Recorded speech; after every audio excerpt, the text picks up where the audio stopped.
আসসালামু আলাইকুম।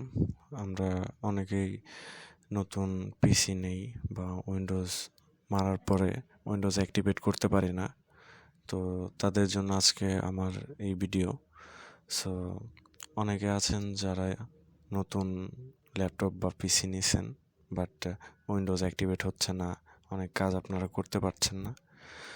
তো আপনাদের অনেক থিম, অনেক কাজ, অনেক কিছুই দেখা যাচ্ছে হচ্ছে না। তো এটার জন্য যেটা করতে হবে, তো ফার্স্ট অফ অল আমি চলে যাচ্ছি যে কোনো একটা ব্রাউজারে। তো আমি এখানে চলে যাব ক্রোম ব্রাউজারে। তো ক্রোমে আমি ক্লিক করলাম। তো ক্লিক করার পর ক্রোম ব্রাউজার ওপেন হয়ে গেছে। ওপেন হওয়ার পর আমি এখানে লিখব অ্যাক্টিভ উইন্ডোজ txt.txt। এখানে আপনারা এটা লিখবেন। লেখার পরে প্রথম যে ইন্টারফেয়ার চলে আসবে, যে ওয়েবসাইটটা চলে আসবে, এই ওয়েবসাইটে আপনারা যাবেন। যাওয়ার পরে এটা ক্লিক করবেন।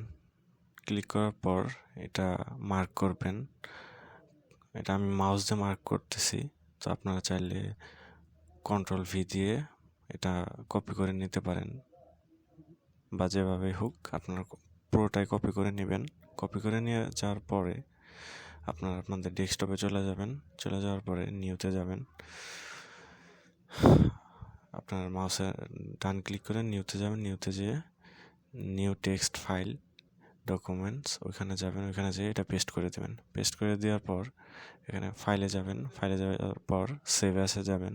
সেভ অ্যাসে যাওয়ার পরে এখানে লিখবেন, যে ইন্টারফেসে লেখেন না কেন, যে নামই লেখেন না কেন, লেখার পরে .bat লিখবেন। সো আমি এখানে লিখতেছি যে active.bat এটা লিখবেন আপনারা।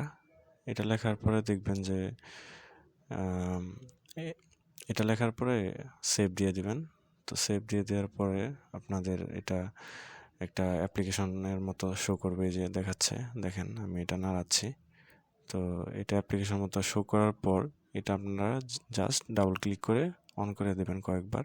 এটা উইন্ডোজ 10 হোক, 8 হোক, 7 হোক, অন হয়ে যাবে আপনার উইন্ডোজ। সো আমার এখানে অন হওয়াই আছে। তো তারপর আপনাদের দেখালাম সুবিধার জন্য। ধন্যবাদ।